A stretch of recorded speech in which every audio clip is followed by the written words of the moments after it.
नमस्कार मित्रों। जो होता है अच्छा होता है। दोस्तों, आप सभी ने ये लाइन तो ज़रूर सुनी होगी कि जो होता है अच्छे के लिए होता है। हम में से बहुत से लोग इसका सही मतलब नहीं जानते हैं, परंतु अगर किसी की मृत्यु होती है तब सभी यह कहते हैं कि जो हुआ अच्छा नहीं हुआ। तो फिर इस लाइन का क्या मतलब होता है कि जो होता है अच्छे के लिए होता है? तो आइए इसे एक कहानी के द्वारा जानते हैं। एक बार की बात है, यमराज अपने यमदूत को धरती पर एक औरत को लेने के लिए भेजते हैं। जब वह धरती पर उस औरत के पास पहुंचते हैं तो वो देखते हैं कि उस मृत शरीर के पास दो बच्चियां होती है। एक बच्ची अपनी माँ के साथ खेल रही थी और एक बच्ची रोते रोते सो गई थी। वह देखकर यमदूत को अच्छा नहीं लगा और वह उस मृत शरीर को लिए बिना ही यमलोक चले गए। वहां जाकर वह यमराज को बोले कि हे प्रभु, क्या हम उस मृत शरीर में थोड़े समय के लिए जान नहीं डाल सकते, क्योंकि उसकी बेटियां बहुत ही छोटी छोटी सी है, पिता न होने के कारण वह अनाथ हो जाएंगी। यमराज जी बोले कि तुमने उस मृत्यु शरीर को न लाकर अच्छा नहीं करा, ये करके टीम परमात्मा के काम में विघ्न डाल रहे हो। इसके लिए तुम्हें सजा दिया जाएगी। यमराज ने कहा कि तुम धरती पर चले जाओ और तब तक वापस नहीं आना जब तक तुम अपनी मूर्खता पर हंसी न उड़ाओ। यमदूत धरती पर चले जाते हैं। यमराज द्वारा सर्दी के कपड़े न दिए जाने पर यमदूत ठंड के मारे ठिठुर रहा था। उसी समय वहां से एक व्यक्ति जा रहा होता है। उसे यमदूत को ऐसी हालत में देखकर बहुत दया आ जाती है। उस व्यक्ति के हाथ में एक कंबल था जो कि वह अपने बच्चों के लिए ले जा रहा था, परंतु उसे दया आ जाती है और वो कंबल यमदूत को दे देता है और उसे अपने साथ घर चलने के लिए कहता है। जब वो व्यक्ति घर पहुंचता है तब उसकी बीवी उससे पूछती है कि क्या तुम बच्चों के लिए कंबल नहीं लाए? तब वो व्यक्ति बताता है कि यह कंबल मैंने इनको दे दिया। तब उस व्यक्ति की बीवी गुस्सा होकर बोली कि इस कंबल की ज्यादा जरूरत इन बच्चों को है। एक बार की बात है, यमराज अपने यमदूत को धरती पर एक औरत को लेने के लिए भेजते हैं। जब वह धरती पर उस औरत के पास पहुंचते हैं तो वो देखते हैं कि उस मृत शरीर के पास दो बच्चियां होती है। एक बच्ची अपनी माँ के साथ खेल रही थी और एक बच्ची रोते रोते सो गई थी। वह देखकर यमदूत को अच्छा नहीं लगा और वह उस मृत शरीर को लिए बिना ही यमलोक चले गए। वहां जाकर वह यमराज को बोले कि हे प्रभु, क्या हम उस मृत शरीर में थोड़े समय के लिए जान नहीं डाल सकते, क्योंकि उसकी बेटियां बहुत ही छोटी छोटी सी है, पिता न होने के कारण वह अनाथ हो जाएंगी। यमराज जी बोले कि तुमने उस मृत्यु शरीर को न लाकर अच्छा नहीं करा, ये करके टीम परमात्मा के काम में विघ्न डाल रहे हो। इसके लिए तुम्हें सजा दिया जाएगी। कर्मों का फल भोगना पड़ता है। यमराज ने कहा कि तुम धरती पर चले जाओ और तब तक वापस नहीं आना जब तक तुम अपनी मूर्खता पर हंसी न उड़ाओ। यमदूत धरती पर चले जाते हैं। यमराज द्वारा सर्दी के कपड़े न दिए जाने पर यमदूत ठंड के मारे ठिठुर रहा था। उसी समय वहां से एक व्यक्ति जा रहा होता है। उसे यमदूत को ऐसी हालत में देखकर बहुत दया आ जाती है। उस व्यक्ति के हाथ में एक कंबल था जो कि वह अपने बच्चों के लिए ले जा रहा था, परंतु उसे दया आ जाती है और वो कंबल यमदूत को दे देता है और उसे अपने साथ घर चलने के लिए कहता है। जब वो व्यक्ति घर पहुंचता है तब उसकी बीवी उससे पूछती है कि क्या तुम बच्चों के लिए कंबल नहीं लाए? तब वो व्यक्ति बताता है कि यह कंबल मैंने इनको दे दिया। तब उस व्यक्ति की बीवी गुस्सा होकर बोली कि इस कंबल की ज्यादा जरूरत इन बच्चों को है। यमदूत मन ही मन में हंसने लगा और कहने लगा कि इनको नहीं पता कि इनके घर यमदूत आया है। वह व्यक्ति चमड़े के जूते बनाया करता था और वहां रहते रहते यमदूत भी ये बनाना सीख गया। यमदूत इतने अच्छे चमड़े के जूते बनाया करता था कि सभी लोग उनसे चमड़े के जूते बनवाने आते थे। एक बार उस नगर के राजा ने अपने सिपाही को उस व्यक्ति के घर भेजा। वह सिपाही उस व्यक्ति के घर एक चमड़ा लेकर जाता है और कहता है कि यह चमड़ा लो, ये चमड़ा आपको कहीं नहीं मिलेगा और तुम इस चमड़े से राजा के लिए सुंदर से जूते बना दो। चमड़े की स्लीपर बना देना क्योंकि राजा की मृत्यु हो गई है। तब वो व्यक्ति यमदूत से माफी मांगने लगे। तब यमदूत बोले कि मैं तो अपने कर्मों द्वारा किए गई सज्जा को भुगत रहा हूँ। काफी समय बाद उस व्यक्ति की दुकान पर एक लड़की आई अपनी 2 बेटियों के साथ। वो लड़कियां अपनी शादी के लिए जूते बनवाने आई थी। उन लड़कियों को देखते ही यमदूत को याद आता है कि ये वही लड़कियां हैं जो उस मृत महिला के पास रो रही थी।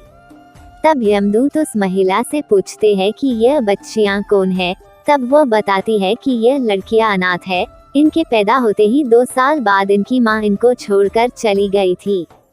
मेरे पास भी संतान नहीं थी, इसलिए मैंने उन्हें गोद ले लिया और मेरे पास बहुत संपत्ति है और आगे जाकर यही दोनों मेरी संपत्ति की मालकिन बनेगी। तब यमदूत को खुद पर हंसी आई, उसे अपनी मूर्खता का एहसास हुआ।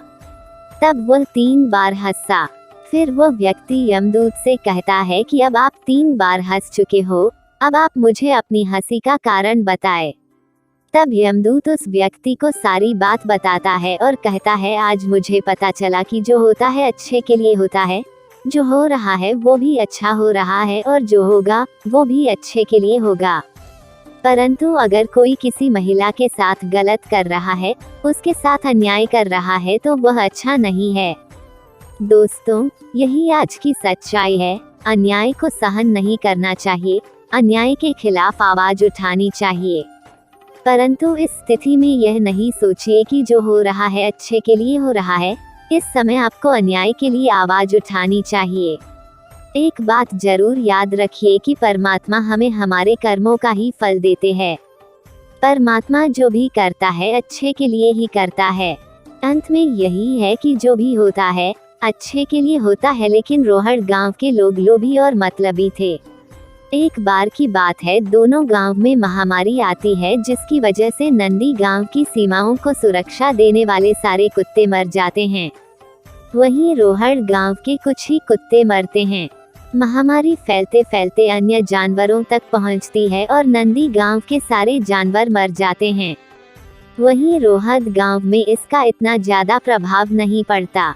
कुछ समय बाद नंदी गांव में एक नई घटना घटित होती है कि जिस तालाब से नंदी गांव को पानी आता था, वो तालाब धीरे धीरे सूखने लग जाता है, जिसकी वजह से अब नंदी गांव के लोगों को पानी की बहुत दिक्कत आती है। तालाब सूखने से सारे हरे भरे खेतों में सूखा पड़ने लग जाता है, सारे पेड़ पौधे मुरझाने लग जाते हैं। तब नंदी गांव के लोग निर्णय करते हैं कि अब वे जाके रोहड़ गांव के लोगों से मदद मांगेंगे। परंतु रोहड़ गांव के लोग लोभी और लालची होते हैं। उनके पास सब कुछ होने के बावजूद भी वे नंदी गांव के लोगों की मदद नहीं करते। अब नंदी गांव के लोग हर जगह से फंस चुके होते हैं। उनके पास ना जानवर होते हैं, ना खेतों में हरियाली और ना गांव को सुरक्षा देने वाले कुत्ते। तो वह अपनी किस्मत को कोसते हैं, भगवान से कहते हैं कि भगवान ने उनके साथ बहुत बुरा किया।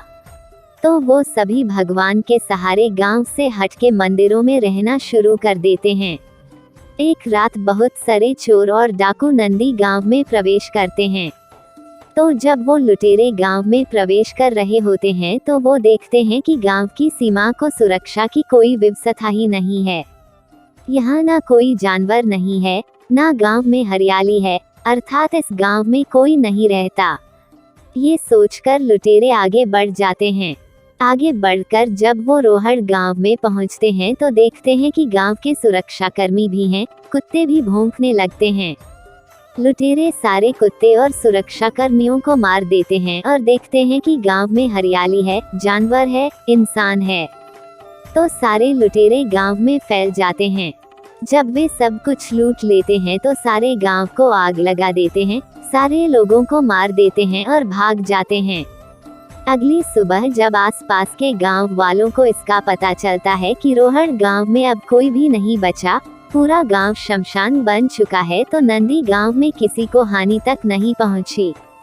तब नंदी गांव के लोगों को समझ आता है कि भगवान ने उनके लिए जो भी दिक्कतें और परेशानियां दी, उनमें उनका ही भला था। अर्थात जो होता है अच्छे के लिए ही होता है। इस कहानी से हमें ये सीखने को मिलता है कि हमारे जीवन में जो भी अच्छी या बुरी घटनाएं होती हैं उनके पीछे भगवान ने आपके लिए कुछ बेहतरीन और बड़ा सोचा होता है, बस शर्त है कि आप खुश रहें। एक समय की बात है, एक गांव में एक किसान रहता था। उसके पास खेती करने के लिए ढेर सारी जमीन होती है, लेकिन फिर भी वो काफी सामान्य और गरीबी वाला जीवन जीता है। उसके गांव में एक काफी बुद्धिमान व्यक्ति होता है। वो किसान उस व्यक्ति के पास जाता है और उससे कहता है कि मेरे पास जमीन तो ढेर सारी है, लेकिन फिर भी मैं गरीबी की वजह से परेशान हूँ। वो बुद्धिमान व्यक्ति उस किसान के साथ उसके घर जाता है। वो देखता है कि उसके पास जमीन तो ढेर सारी थी, लेकिन फिर भी वो जमीन का इस्तेमाल नहीं कर रहा होता। वो बुद्धिमान व्यक्ति जब समझने की कोशिश करता है कि ये किसान उस जमीन का इस्तेमाल क्यों नहीं कर रहा, तो उसे कुछ बातें समझ में आती हैं। वो व्यक्ति उस किसान को बिना कुछ कहे वहां से चुपचाप निकल जाता है। उस किसान के पास 2 भैंसें भी होती हैं। कुछ दिन बाद वो बुद्धिमान आदमी उस किसान के दोनों भैंसों को चुरा लेता है और वो गांव छोड़कर चला जाता है। इस चोरी से उस किसान को बहुत दर्द होता है। कुछ साल बाद जब वो बुद्धिमान व्यक्ति उस गांव में वापस आता है तो देखता है कि वो किसान अब गांव का सबसे धनवान आदमी बन चुका होता है। परंतु सवाल यह है कि उस किसान के साथ ऐसा क्या हुआ जो वो कुछ ही सालों में गरीबी से गांव का सबसे धनवान आदमी बन गया। दोस्तों, उस किसान के पास ढेर सारी जमीन थी और साथ ही 2 भैंसें भी थी, और उन 2 भैंसों की वजह से उसका गुजारा हो रहा था। यानी वो भैंसों का दूध बेचकर अपना घर चलाता था। लेकिन जब उस बुद्धिमान व्यक्ति ने उसकी दोनों भैंसों को चुरा लिया तो तब उस किसान के पास खेती करने के अलावा दूसरा कोई भी रास्ता नहीं बचा था। हमें इस कहानी से एक कमाल की सीख लेनी चाहिए। अक्सर हमारे पास काफी बड़ी बड़ी चीजें होती है कुछ बड़ा करने के लिए, लेकिन हम छोटी छोटी चीजों में इतना उलझ जाते हैं कि हमें कुछ समझ ही नहीं आता। इसलिए छोटी चीजों को छोड़ना सीखो, तभी बड़े सपने हासिल होंगे। दोस्तों, हमें उम्मीद है आपको जो होता है अच्छे के लिए होता है कहानियाँ अच्छी लगी होंगी। कमेंट करके जरूर बताएं। धन्यवाद।